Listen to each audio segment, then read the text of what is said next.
পছন্দ হয়েছে মা। প্রথম দিনে বাজমাত করে দিছো। আব্বা তোমার খাবার প্রশংসা করতেছে, খাবারটা সেই হয়েছে। আমিও একটু না না না না না, বৌমা, বৌমা, তোমার খেতে হবে না। শোনো শোনো শোনো মা, আমি একটু খাই আর তোমার ভালো খাবার কিনে এনে দিতেছি, এটা গরিবের খাবার, তোমার খেতে হবে না। আমি আমি আমি রান্না দিব না তোমার জন্য, আমি কিনবো ভালো রান্না করে। মা দেখেন, আপনারা যেহেতু সবাই খাইতে পারছেন, তার মানে আমিও খেতে পারবো, কোনো সমস্যা নেই। আরে তুমি একটা খেলতে পারবা না তো? আমি খেতে পারবো। আরে ছিল না। আল্লাহ।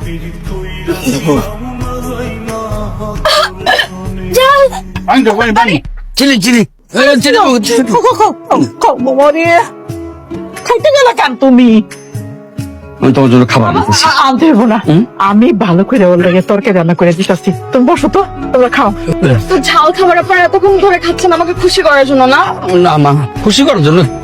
আরে না, খুশি করার জন্য না। তুমি এত কষ্ট করে রান্না করছো, আমরা না একটু কষ্ট করে খেলাম। হ্যাঁ হ্যাঁ হ্যাঁ বৌমা, চলো তাহলে কি কি রান্না আমি দেই। বৌমা তুমি তো বসো মা, কি রান্না যে? রান্নাটা একটু ঝাল হয়েছে, কিন্তু রান্নাটা কিন্তু মজা হয়েছে।